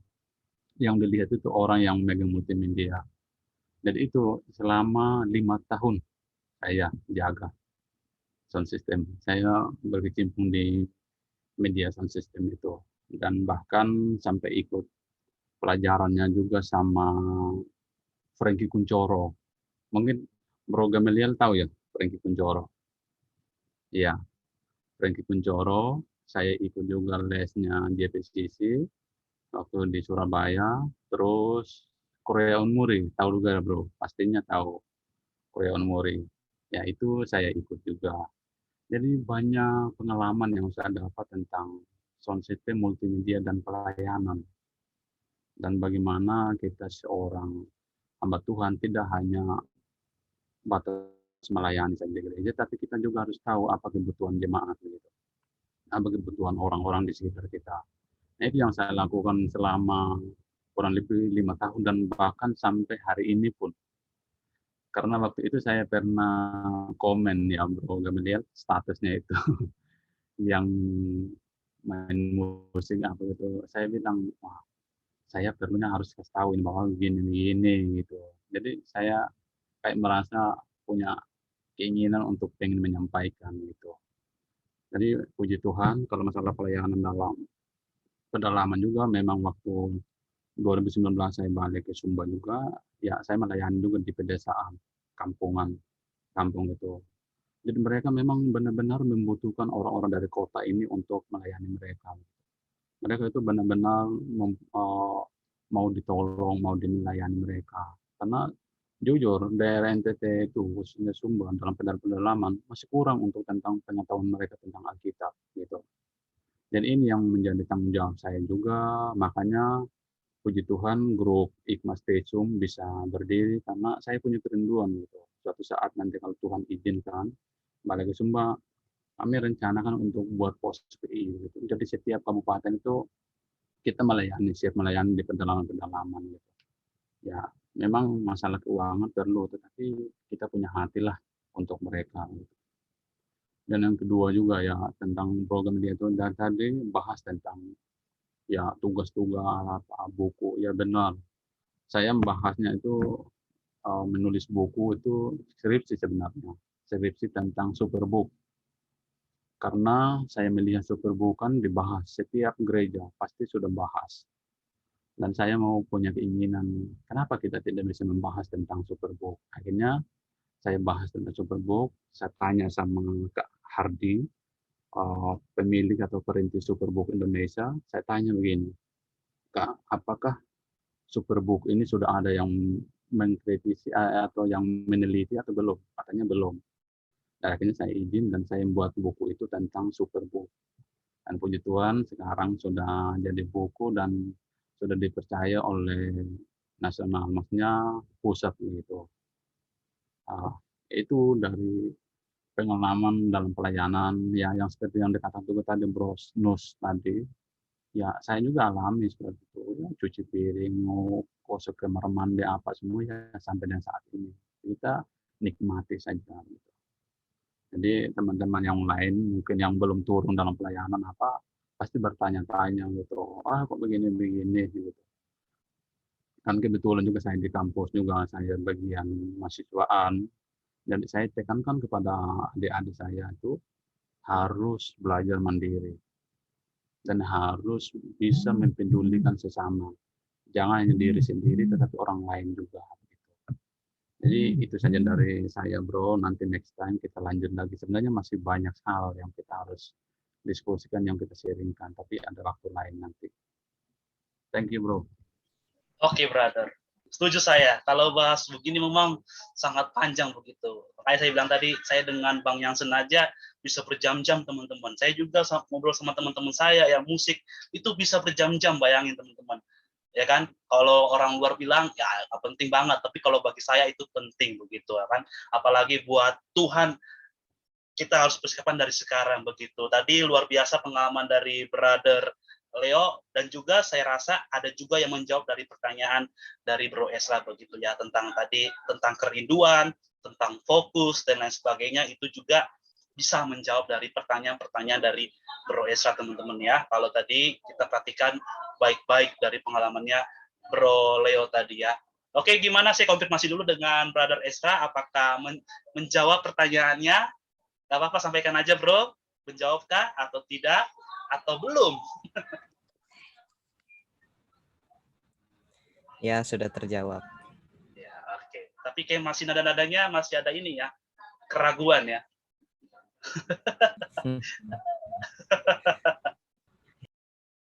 Oke. Makanya tadi saya nanti kalau kita ada part berikutnya, nanti kita akan lebih jauh lagi, lebih dalam, teman-teman. Memang waktu kita sangat terbatas begitu, teman-teman. Oke, tadi saya katakan ada sharing dari teman kita, pengalaman dari teman kita. Nanti teman-teman boleh siapkan pertanyaan, mungkin 1 atau 2 orang lagi, teman-teman, karena waktu kita sangat terbatas ya, kurang lebih setengah jam kurang, teman-teman ya. Begitu. Silakan, saya persilakan untuk Kak Ana untuk sharing tentang pengalamannya kepada kita semua. Silakan. Oke, terima kasih sekali lagi. Shalom. Shalom. Maaf, saya matikan kamera soalnya jaringan saya di sini agak ada pengaruh sedikit. Oke, siap. Oke, baik. Terima kasih. Hari ini saya mendapatkan pelajaran yang juga sangat luar biasa, kesaksian sharing dari teman-teman semua, bahkan yang sudah disampaikan oleh Pak Jansen tadi sangat secara pribadi saya juga sangat memberkati gitu. Jadi saya mau berbagi juga berbicara tentang penginjilan. Jujur awalnya itu memang saya dari keluarga, hampir keluarga besar itu orang penginjilan semua. Tante saya yang sulung itu sekarang pelayanan penginjilannya di Guinea Bissau di Afrika Barat, dan dia biasanya kalau pulang itu 4 tahun sekali. Jadi kalau kami bertemu cuma 4 tahun sekali baru bertemu. Dan ini COVID, jadi kayaknya ini sudah tahun ini kami nggak ketemu, mungkin tahun depan atau 2 tahun depan semua dalam pergumulan itu.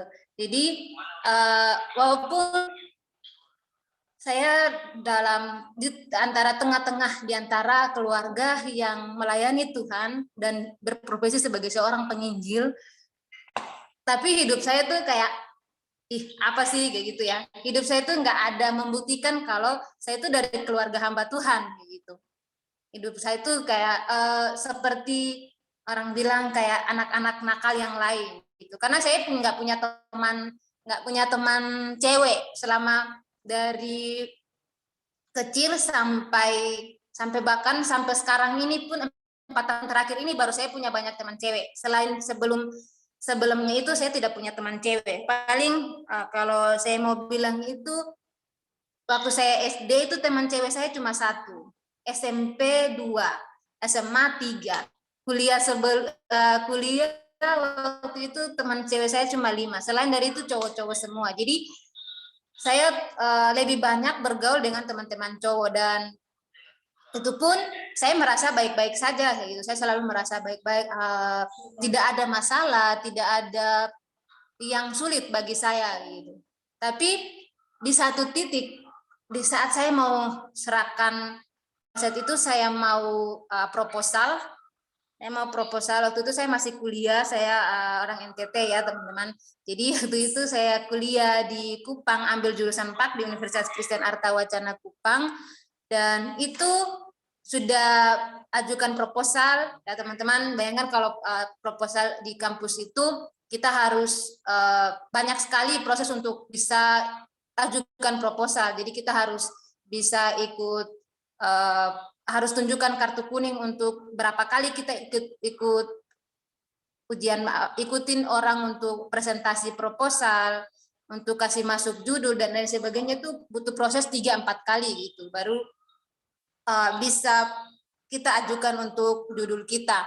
Nah, teman-teman, pada saat itu sudah selesai semua, tahap demi tahap saya lalui, bahkan judul saya sudah di ACC untuk melanjutkan pengerjaan proposal. Tapi pada saat itu semua sudah selesai dan Tuhan izinkan saya mengalami satu masalah yang menurut saya itu nggak pernah saya bayangkan, nggak pernah saya pikirkan. Itu saya mendapatkan sakit yang sangat luar biasa sampai di vonis dokter itu 6 penyakit dalam dengan stadium terinfeksi. Gitu. Dan itu tuh kayak ibaratnya menurut dokter itu diibaratkan kayak sudah stadium 2-3 lah kayak gitu. Karena 6 penyakit dalam terinfeksi gitu. Dan teman-teman, saya tidak membayangkan hal itu bisa terjadi dalam diri saya karena saya merasa bahwa saya aman-aman saja, saya nggak punya masalah, saya nggak punya pokoknya nggak punya masalah lah sama orang lain ataupun secara diri saya sendiri pun saya merasa aman-aman. Tapi puji Tuhan, saya saat ini saya mengatakan bahwa saya bersyukur saya mengalami hal itu. Sehingga pada suatu titik saya sudah tidak bisa berdaya lagi, bahkan dokter juga sudah angkat tangan karena pada saat itu saya mengalami koma dan sampai ayah saya itu dia sudah menyerah, dia sudah berdoa serahkan, ibaratnya kayak gitu. Bahkan itu ada susternya, waktu saya sadar itu ada teman pasien dia cerita, mamanya itu cerita katanya ayahmu sudah doa serahkan, Tuhan kalau dia mati di tanganmu, kalau dia hidup di tanganmu, teman-teman. Jadi ibaratnya kayak saya itu sudah diserahkan kepada Tuhan ya gitu. Mau mati, mau hidup sudah diserahkan gitu. Apapun yang terjadi ya sudah. Tapi puji Tuhan, Tuhan kasih saya kesempatan dan saya percaya bahwa itu adalah kesempatan terakhir buat saya. Dari situ saya mulai berkomitmen dengan diri saya bahwa saya bilang, Tuhan, kalau Tuhan sembuhkan saya mau berikan diri saya untuk melayani Tuhan. Itu komitmen saya di situ. Dan puji Tuhan, pada saat itu saya waktu saya tidur siang, ada satu hamba Tuhan yang datang. Pada saat itu dia pelayanan penginjilan, dapat pengalaman pelayanan penginjilan di rumah sakit, dan dia masuk di ruangan saya, di tempat tidur saya, dia cuma bisik di saya, dia bilang begini, kalau hari ini kamu melepaskan semua masalahmu, melepaskan pengampunan dan lain sebagainya, hari ini pun semua selang-selang, semua yang ada dalam dirimu, semua yang ada dalam tubuhmu, alat-alat yang ada dalam tubuhmu ini saat ini pun bisa terlepas semua. Dan teman-teman tahu waktu itu tidak segampang itu saya langsung bilang oh iya gini-gini, enggak teman-teman. Sampai 3 kali pertanyaan itu yang diulangi kembali, dan dari situ kayak saya merasa resah sendiri kayak gitu. Saya merasa resah sendiri dengan pertanyaan itu dan saya langsung bilang, wes terserah deh kayak gitu. Yang penting sembuh gitu. Dan ya saya cuma bilang kayak gitu. Dan puji Tuhan pas yang pergantian shift, suster datang pas waktu dia pemeriksaan, dia sampai kaget di situ, dia bilangin sama tante saya, waktu itu tante saya yang jaga, dia bilangin, ibu kasih dia makan apa gitu. Sampai saya langsung nanya, emang kenapa dok?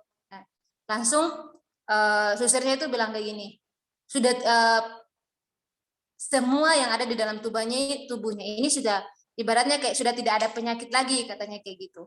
Sampai dia panggil langsung dokter yang tangani saya. Waktu itu dokter yang tangani saya kebetulan dia ada shift di rumah sakit tentara, saya lupa namanya. Di rumah sakit tentara. Jadi langsung ditelepon, saat itu juga didatangi, langsung saya dibawa ke ruangannya untuk diperiksa semua apakah itu benar-benar atau tidak. Dan puji Tuhan pada saat diperiksa itu semua yang menyangkut dengan infeksi dan lain sebagainya itu sudah negatif semua. Dari situ saya mulai mengambil keputusan bahwa terima kasih Tuhan, saya mau melayani Tuhan. Apapun, kapanpun Tuhan utus saya mau pergi melayani Tuhan. Mulai dari situ saya ambil keputusan untuk ambil bagian bersama dengan teman-teman dalam satu komunitas namanya TGPIP 4P. Jadi Perhimpunan Youth Gerakan Pelayanan Indonesia Pelatihan untuk para Pelatih. Gitu. Jadi melatih orang jadi pemimpin, mempersiapkan orang menjadi pemimpin. Saya bertemu dengan teman-teman itu, dan puji Tuhan kami mulai pergerakan. Awalnya kami mulai dari Kota Kupang, dari luar Kota Kupang dan lain sebagainya. Dan dari situ saya mengalami secara pribadi, saya selalu bilang begini, Tuhan apakah memang ini yang Tuhan mau saya lakukan itu.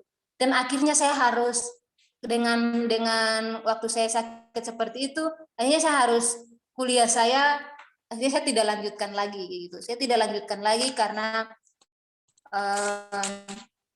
saya harus membayar, saya bisa lanjutkan tapi saya harus membayar lagi semester dan lain sebagainya, dan itu sangat-sangat mahal, hampir mencapai 9 jutaan gitu kan.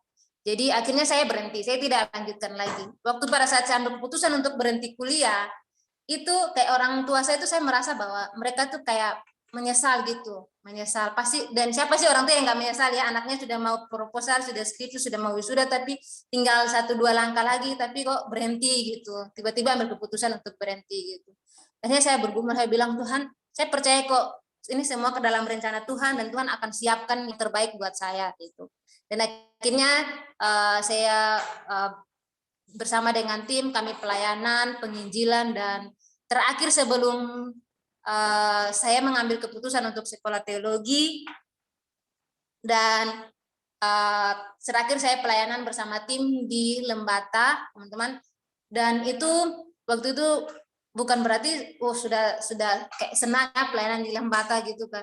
Dan itu harus berjalan dengan tim, kami harus cari dana, kami harus bagaimana caranya supaya dapat diterima dari pemerintah Lembata, pihak kepolisian dan lain sebagainya gitu. Harus tempat mana yang kami harus bisa masuk dan lain sebagainya. Dan puji Tuhan waktu itu semua berjalan dengan baik. Dan awalnya sih yang daftar-daftar itu kebanyakan di orang Kristen, tapi pada saat kami ada di tempat, teman-teman, di situ yang hadir itu bukan orang-orang Kristen seperti kita, teman-teman, tapi yang hadir itu kebanyakan dari saudara-saudara kita agama Katolik, mereka dari Gunung Ileape. Teman-teman mungkin lihat ya, yang sering terjadi gunung meletus, itu tempat mereka itu yang hampir anak-anak yang hadir itu hampir sekitar 30-40 anak yang hadir, bahkan mereka bawa dengan orang tuanya, mereka bawa tikar dan lain-lain sebagainya.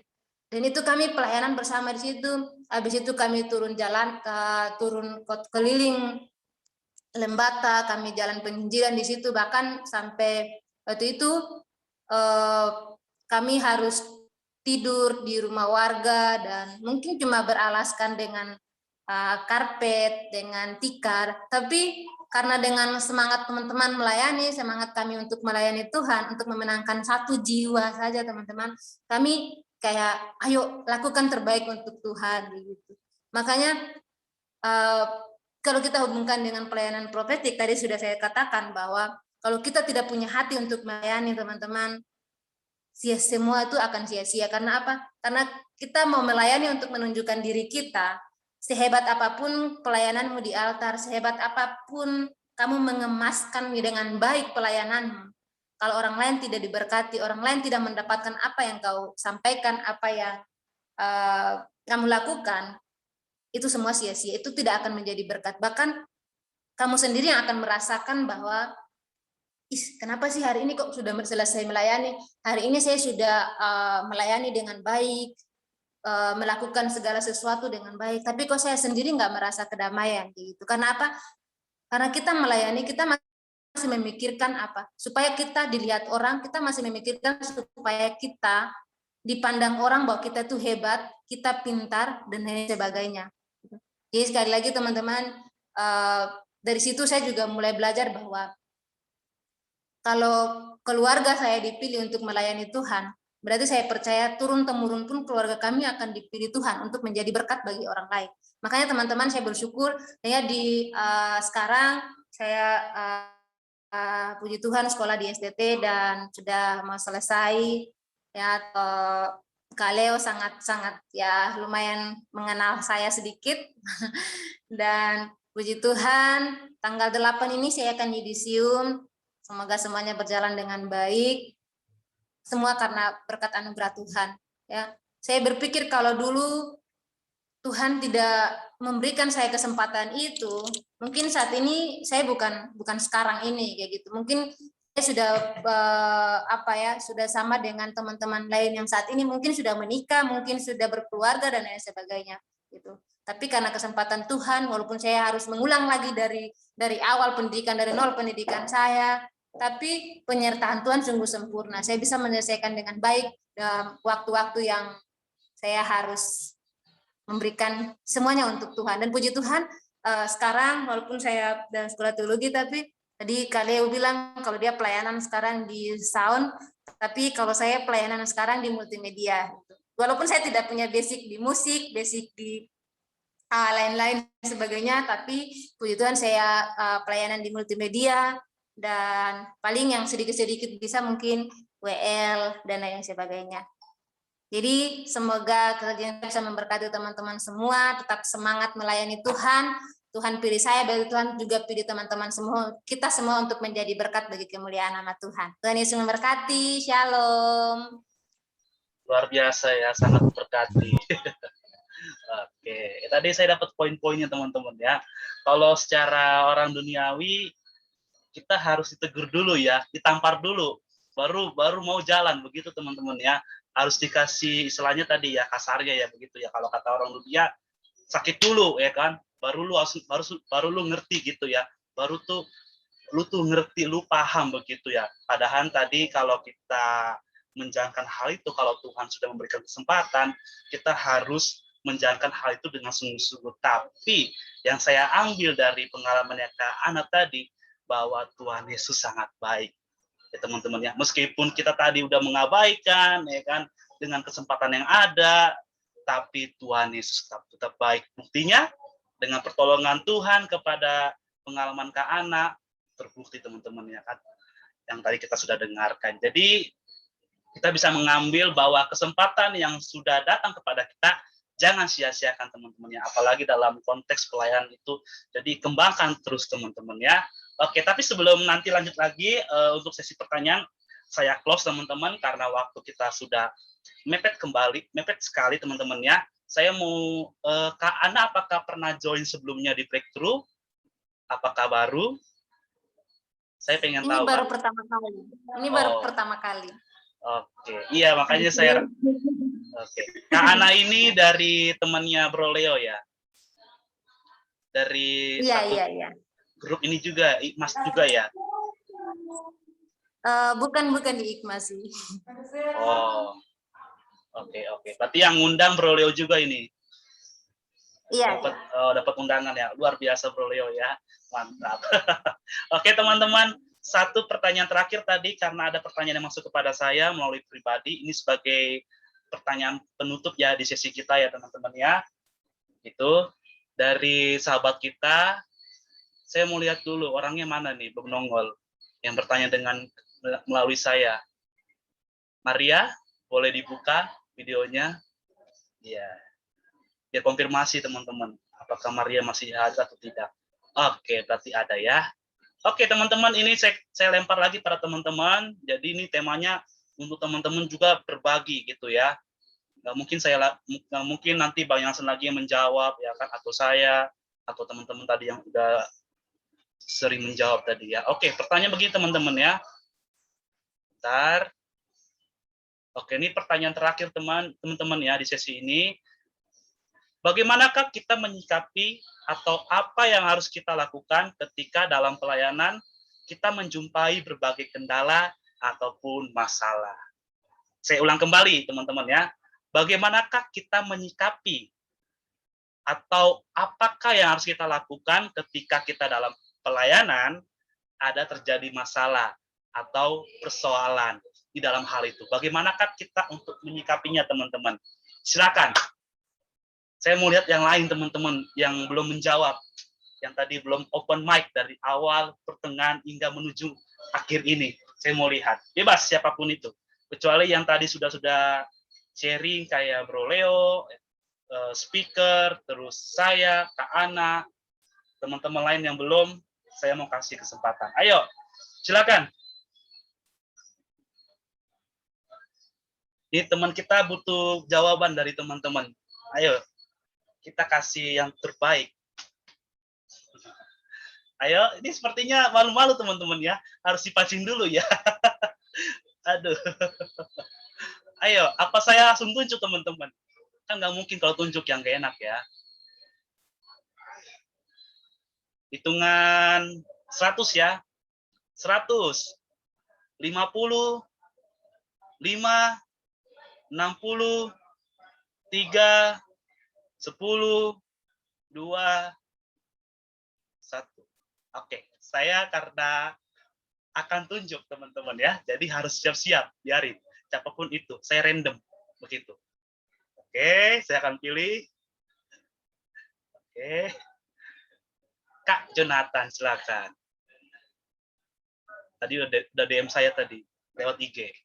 Katanya ingin menjawab, Bro. Oke, silakan.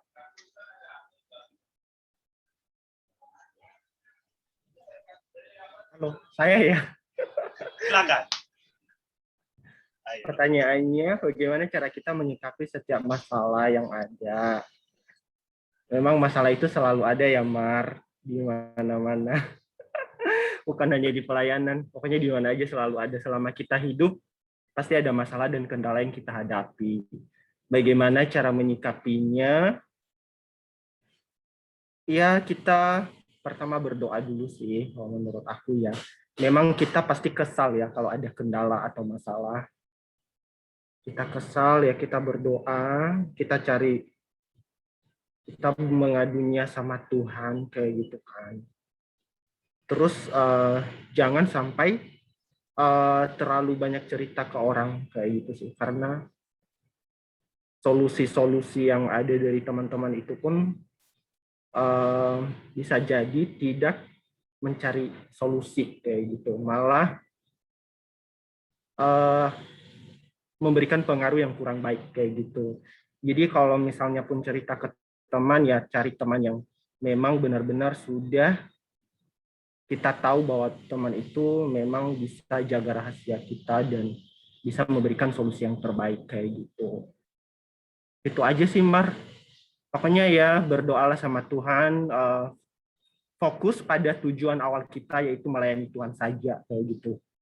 Jangan sampai mundur lah istilahnya kayak gitu, cuma karena masalah-masalah tertentu. Pokoknya lihat Tuhannya saja, tetaplah kita melayani gitu sampai mati gitu kan, kita harus melayani kayak gitu. Jadi apapun masalahnya, pokoknya fokus ke Tuhannya aja. Thank you. Oke, terima kasih Kak Nathan. Saya minta lagi pendapat dari lain teman-teman. Kak Brema, silakan. Silakan, Kak Brema. Langsung. Silakan. Kok Sorry, kok gua. Silakan. Kak Brema juga kan udah terjun dalam pelayanan. Saya kenal dengan beliau ini sebagai musisi juga. Ini senior saya dalam pengalaman yang luar biasa. Jadi bagikan silakan. Kak Brema. Kita sama-sama belajar, Bu. Tadi pertanyaannya apa tadi? Bagaimanakah cara kita untuk menyikapi ketika kita ada masalah dalam pelayanan? Terjadi masalah dalam pelayanan, apapun itu ya. Nah, gimanakah caranya Kak Brema atau Bro Brema menyikapinya? Silakan. Pasti ada kan? Tadi ada benar. Tadi itu udah dibahas banget sama si Kak Yonatan, benar. Yang paling pertama itu paling penting itu poinnya adalah berdoa dulu, benar. Itu paling penting, berdoa dulu. Dan sebenarnya dalam pelayanan ini biar teman aja, gua lu aja ya. Kalau gue pribadi tuh soal masalah pelayanan banyak banget, bener. Banyak banget yang namanya dulu masalah sama koordinator musik, sama bapak gembala, sama ibu gembala, sama ketua youth, sama wakil youth. Itu masalah banyak banget sama gue dulu. Eh, Dulu tuh kalau gue tuh yang pertama gue lakuin tuh doa dulu ya. Itu paling penting. Cuman yang paling sering selek sama gue tuh koordinator musik gue. Iya, nah itu yang paling pertama itu tuh gue doa dulu gimana cara solusinya untuk menyikapinya. Nah, cuman kalau menurut gue yang paling penting itu kita harus cerita sama, kalau misalnya kita punya komunitas atau leader, kita harus cerita sama atau sharing sama leader kita gitu. Kayak gue punya leader namanya Bang Mario Asiolan Ciotang. Mungkin ada beberapa teman-teman yang kenal ya, kayak Bro Gamaliel tuh kenal, seniornya di STTRM sama anak-anak ST yang lain. Nah, gue sharing sama dia, terus gue minta pendapat sama dia. Mungkin yang dia bilang itu, ya kita harus mengasihi satu sama yang lain. Nggak boleh ada dendam, kepahitan. Nah, dengan cara doa, baca Alkitab, mungkin nanti dengan sendirinya, ya kita baik dengan dia gitu.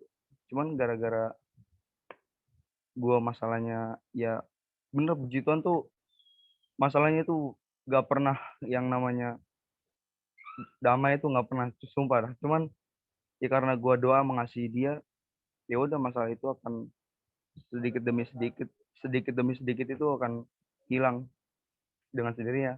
Karena gue mengasihi dia, gue berdoa buat dia. Masalahnya itu nggak jauh-jauh kok, palingan musik.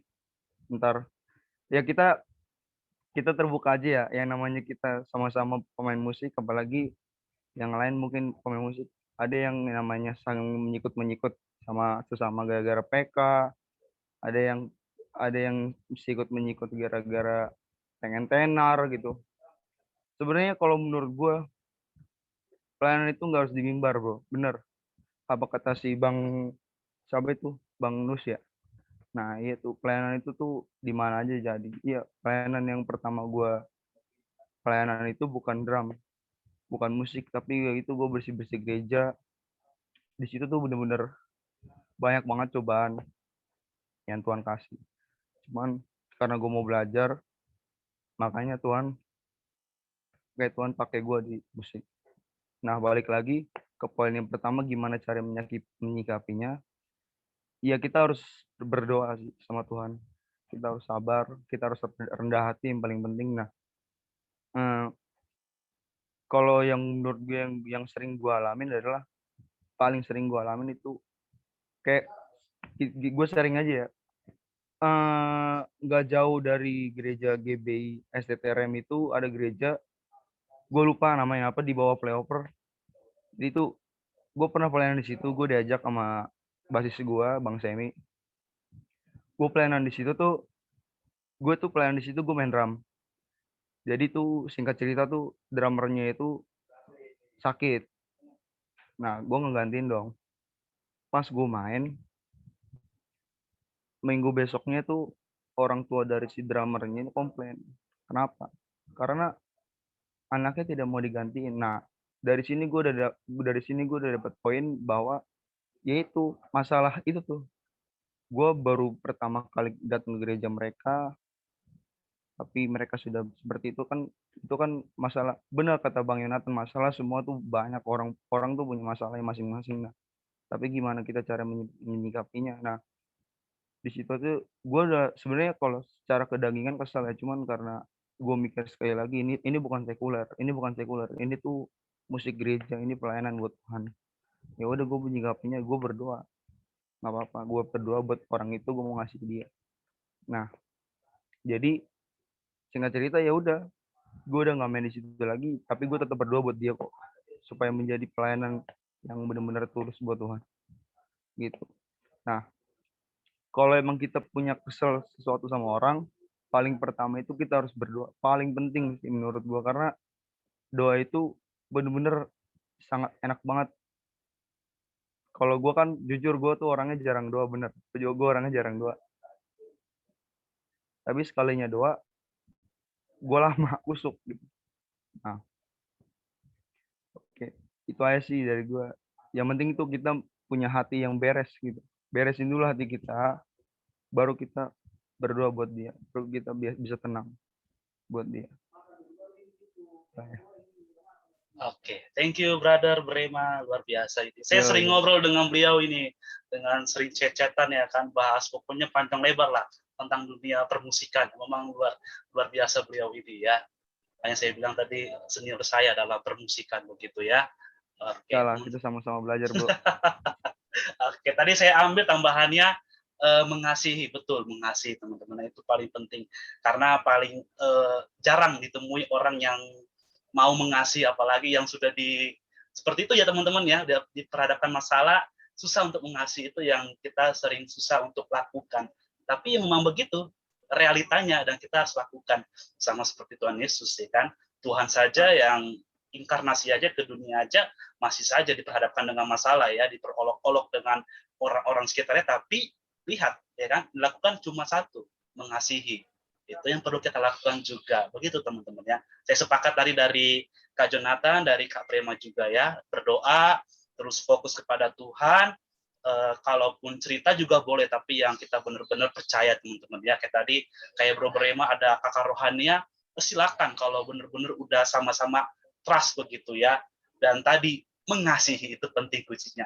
Karena orang sulit untuk mengasihi. Karena kalau udah didendam, udah dicaci maki, itu susah untuk mengasihi, susah teman-teman ya. Oke ya, sesi kita udah habis teman-teman ya, kita udah di ujung. Oke, ini tambahan lagi saya akan bacakan ya dari Kak Ana. Setiap pelayanan punya masalah yang berbeda-beda, asalkan kita tetap andalkan Tuhan. Sepakat, setuju. Tambahan lagi teman-teman ya, andalkan Tuhan. Oke, thank you Kak Ana. Jadi gimana Maria, apakah sudah sangat menjawab dengan pertanyaannya? Gimana? Saya konfirmasi dulu teman-teman ya. Cukup, Kak, cukup. Oke, luar biasa ya, sangat menjawab. Saya rasa teman-teman juga kepikiran dengan pertanyaan itu juga teman-teman ya. Pasti kita juga pernah mengalami hal yang sama. Mungkin juga di saat ini mengalami hal yang sama yang dipertanyakan oleh teman kita Maria. Oke teman-teman, karena kita udah di ujung acara, karena waktu kita yang terbatas, teman-teman kalau mau kalau mau lanjut ini part berikutnya, silakan komen di chat begitu. Nanti admin akan pertimbangkan ya teman-teman. Kalau mau teman-teman untuk kita diskusi lagi seperti ini. Kalau saya pribadi, saya suka, saya mau lanjut lagi. Tapi kalau teman-temannya sepakat di sini 14 orang termasuk saya, boleh kita part 2 begitu ya. Dong, 1 orang udah muncul teman-teman ya. Nanti saya tunggu sampai di doa penutup. Ya gimana bro? Ini udah habis ya? Ya udah mau habis. Kita udah mau di ujung acara. Mau sharing pelayanan gue sih, cuman ya udah kalau mau habis next time lah. Oke. Nanti kita keep ya bro ya. Kita keep, nanti saya akan tulis begitu ya. Nggak bakal kita akan lupakan. Oke, ini baru 2 orang yang untuk lanjut part 2. Kalau ada 3 orang, kalau ada mau lanjut lagi, ayo lanjut ya. Nanti kita akan, kalau perlu kita tambah waktunya ya. Kalau perlu 10 jam begitu ya teman-teman ya. Jadi kita makin diberkati, makin diperlengkapi. Kalau bisa 14 orang di sini sepakat, berarti jadi kita part 2 nanti. Oke teman-teman, pertama thank you buat Kak Jansen yang sudah membawa kita sebagai keynote speaker, yang sudah tadi membagikan dari pembagian dari teorinya tentang prophetic ministry dan juga dari pengalaman-pengalaman beliau. Nanti teman-teman kalau ada yang pengen lebih lanjut tentang beliau, tanya-tanya pengalaman tadi ya, sharing-sharing. Kalau saya pribadi, penting teman-teman, apalagi beliau ini udah hampir di berbagai bidang-bidang udah digarap beliau, dari mulai terkecil ya kan, dari mulai pasang-pasang spanduk, dari sound system teman-teman udah pernah begitu, dari mulai penginjilan, musik, bahkan juga gitar bisa, bass bisa, keyboard bisa, drum yang lagi belajar ini teman-teman ya. Tapi karena udah berkeluarga mungkin susah untuk waktunya teman-teman ya, jadi banyak hal begitu. Terus beliau juga sekarang di tempat sama dengan saya pelayanan bareng, beliau sebagai wakil koordinator musik dan juga beliau sebagai koordinator pemuda di gereja kami berdua, teman-teman ya. Begitu kurang lebihnya. Kalau teman-teman kalau ada yang mau tanya tentang beliau, boleh nanti perantara dengan saya, teman-teman ya. Oke, bebas apapun itu tentang beliau. Oke, dan juga teman-teman, thank you buat kehadiran teman-teman di sini yang sudah setia dari awal, dari pertengahan hingga akhirnya, yang sudah setia mendengarkan, setia untuk berbagi, bertanya jawab, diskusi satu sama lain. Kiranya kita diberkati satu sama lain, kita diperlengkapi satu sama lain dengan tadi sharing-sharing, dengan pertanyaan-pertanyaan, dengan tadi kita mendengarkan pengertian-pengertian, dan lain sebagainya. Kalaupun teman-teman mau lanjut lagi, silakan tulis di kolom chat. Dan juga untuk teman-teman yang sudah sharing, sudah bertanya, yang sudah menjawab juga dari pertanyaan teman-teman, saya juga berterima kasih ya. Oke, kita akan sebagai pengumuman kita ke depan, ada beberapa hal, teman-teman jangan keluar dulu, jangan pulang dulu. Yang pertama, kita akan berlanjut lagi gathering online kita, balik seperti umumnya, tapi tetap ada nanti sesi sharing, sesi pertanyaan teman-teman ya. Nanti untuk pembicara, untuk tema, untuk host, dengan yang bertugas nanti teman-teman bisa pantau melalui Instagram kami, melalui Facebook kami di Breakthrough dan juga Breakthrough Community, teman-teman ya. Kalau teman-teman ada pertanyaan atau mau sharing, bisa chat di DM di IG kami atau di Facebook kami. Nanti admin akan menjawab dari pertanyaan teman-teman atau dari sharing teman-teman ya. Sebelum kita doa penutup, mungkin singkat 1 menit closing dari Kak Jansen Sijabat tentang untuk menutup dari sesi penutup kita ini. Tapi sebelum itu, terakhir pengumuman teman-teman. Oke, itu sudah ada saya share, ada 3. Teman-teman yang rindu untuk melayani di Breakthrough Community, silakan teman-teman untuk melakukan pendaftaran jika teman-teman untuk melayani. Sekarang tidak membatasi untuk kita pelayanan ya, untuk kita ini, karena kita udah terjangkau luas. Karena media online itu sangat luas. Jadi pergunakan media online ini sebaik-baiknya. Yang tadi kita sudah belajar, kita kalau dikasih kesempatan, yuk kita pakai untuk melayani Tuhan. Bahkan juga Breakthrough Community dengan senang hati terbuka kepada teman-teman yang ingin rindu melayani dimanapun itu teman-teman ya. Nanti kita akan sama-sama untuk memajukan khususnya generasi muda teman-teman ya. Dan berikutnya teman-teman kalau ada untuk kritikan dan saran, teman-teman boleh diklik di poin nomor 2, di link nomor 2 jika ada mau hal-hal yang ingin teman-teman ada ide-ide baru tentang acara kita di setiap minggu ini, boleh nanti diklik di link kedua. Lalu yang ketiga teman-teman kalau boleh mau sharing-sharing, kita ada grup diskusi WA. Teman-teman bisa klik di situ di link yang ketiga. Teman-teman boleh bertanya tentang teologi ataupun di luar teologi teman-teman. Nanti kita akan sama-sama diskusi. Intinya sama-sama belajar. Begitu ya. Jadi sekian dari pengumuman saya. Teman-teman yang bisa saya bagikan sebagai mewakili dari teman-teman Breakthrough Community. Terima kasih. Saya kembalikan kepada Kak Jansen untuk closing statement dari acara kita ini sebelum kita doa penutup.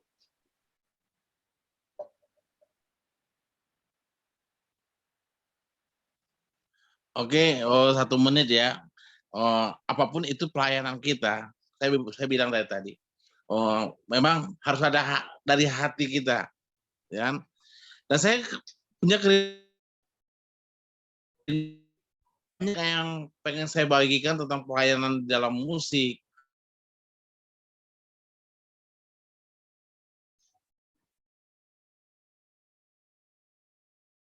Tes 1 2 3. Masalah teman-teman ya. Oke, teman-teman mohon bersabar untuk waktunya sebentar. Oke, kita coba tunggu dari beliau, mungkin koneksi ya. Oke. Sebentar teman-teman ya. Nanti habis ini kita akan doa penutup. Setelah itu nanti kita akan kasih dokumentasi. Oke, silakan Kak Jansen. Diulang kembali.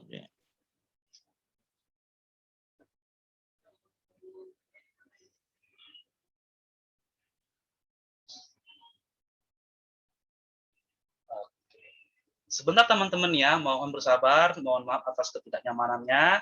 Ya, mohon tunggu 1 menit lagi ya teman-teman ya. Teman-teman boleh sambil tulis di chat ya. Yang ingin lanjut lagi part 2-nya, silakan tulis di kolom chat. Masih ditunggu, nanti admin akan mempertimbangkan. Oke, silakan Kak Jansen. Sinyal.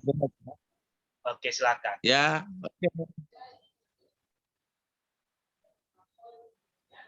Bisa diulang kembali tadi Kak Jansen gimana tadi? Tadi sempat terputus-putus. Oke. Oke. Oke, segala sesuatu di dalam pelayanan itu berbicara dengan hati, berbicara dengan skill, bicara dengan skill dan kemampuan, dan berbicara dengan kemampuan apa, di mana bagian kita yang harus kita tempati. Gitu. Kalau bukan bagian kita, jangan lakukan. Itu aja. Terima kasih. Oke, segala sesuatunya didasari dengan hati kita yang sungguh-sungguh, itu perlu kita landasi untuk kita bisa siap, untuk kita bisa 100% untuk di kapasitas kita yang akan Tuhan berikan. Itu teman-teman harus catat itu dan harus garis bawahi yang tadi sebagai closing statement dari keynote speaker kita. Oke teman-teman, kita udah di ujung acara, kita akan tutup kegiatan kita pada malam hari ini. Saya boleh minta dengan hormat, mungkin sekaligus lagi dari pembicara kita, dari Kak Jansen untuk kita dalam doa penutup. Setelah itu kita akan sesi dokumentasi. Ya. Terima kasih Tuhan untuk malam hari ini kami boleh berkumpul di dalam Zoom meeting kami, dan kami percaya Tuhan apa yang kami boleh bicarakan itu menjadi berkat buat kami. Terima kasih Tuhan di dalam nama Tuhan Yesus. Haleluya. Amin. Amin. Amin. Amin. Oke teman-teman, kita buka videonya, kita akan foto bareng.